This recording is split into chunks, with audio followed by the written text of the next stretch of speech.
Hey YouTubers, it's Charlie. So this is going to be a Suicide Squad video all about the tattooed man who it seems like is in this trailer. It was all but confirmed. They haven't officially confirmed it. We don't see his face, we just see an example of his powers. I'm also going to talk about Scott Eastwood. A lot of people think that he might be Agent 37, aka Dick Grayson. So there's this sequence during the trailer. You see it start right around here, where a lot of people were like, WTF, who is this? We can't see his face. His powers look super crazy. These look like crystals coming off of him. It seems like this is going to be the tattooed man, and what they've done, because this is a movie, they poured tons of money into visual effects. They just cranked his powers, like the way they look on screen, up to 11. One of the many benefits of having a shitload of money to spend on a movie, you can make it look awesome.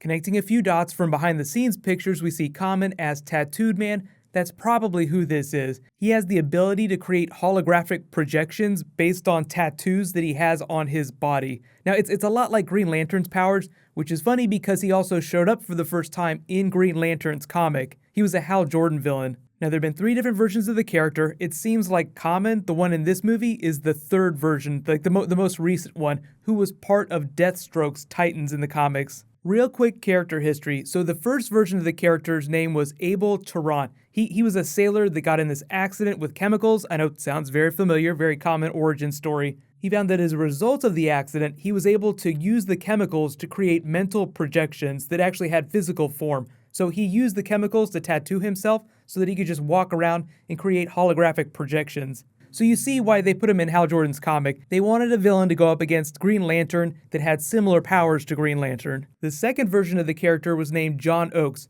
Later in the comics, he was an inmate at a prison, met the first tattooed man. The first tattooed man gave him his powers. Then the new tattooed man, John Oakes, went on to commit crimes, as you'd expect. The third tattooed man didn't have anything to do with the second tattooed man. He was a Marine that went missing on an operation, got captured by a special tribe who killed all of his comrades and tattooed their bodies. They captured him. Eventually, he turned and became part of their tribe, and they taught him how to create tattoos that he could turn into real projections. They called it the art of sin grafting. Essentially, what the tattooed man would do is he would graft the sins of the people that he killed onto his body. So obviously, he's a very terrible person. He's still a villain. But the more people he kills, the more tattoos he has on his body, the more powerful he becomes.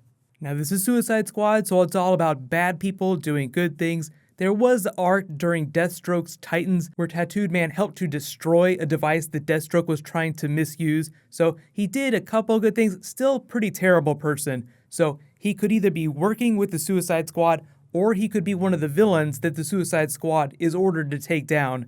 Not really sure how the movie's going to use him because the Joker is just going to be one of many villains that is not part of the Suicide Squad. Bunch of villains in this movie. It's really a movie full of villains, but the Suicide Squad characters are still protagonists. So what I'm going to do is I'm going to play the trailer again, right about the halfway point. Keep your eyes peeled for his abilities so you can kind of get an idea. Think about him creating projections using the tattoos when you watch his scenes again. So here we go. Is this the real life? Let me out of here, Donald, please. Let me have you, partner! Is this just fantasy? Come on! Caught in a landslide. No escape from reality. I want to assemble a task force of the most dangerous people on the planet. They're bad guys. Worst of the worst. Too late. Open the gate! My time has come. Send shivers down my spine. Was this cheerleading trials? All the time. Hi, boys. Goodbye, everybody. Deadshot. Guy shoots people. He's a crocodile and he eats people. Burns people. You're possessed by a witch and she's just crazy. What was that? I should kill everyone and escape? Sorry. The voices. I'm kidding. That's not what they really said. This is the deal. You're going somewhere very bad Whoa! to do something that'll get you killed. Let's go save the world. I can't wait to show you my toys. Mamma mia, mamma mia. Mamma mia, let me go. Let's do something fun. For me, for me.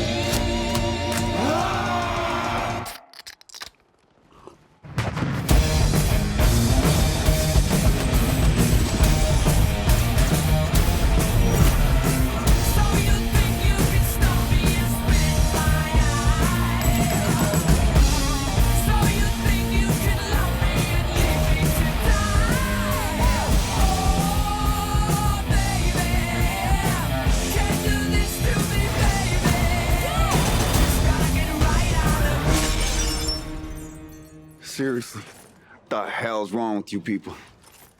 We're bad guys. It's what we do.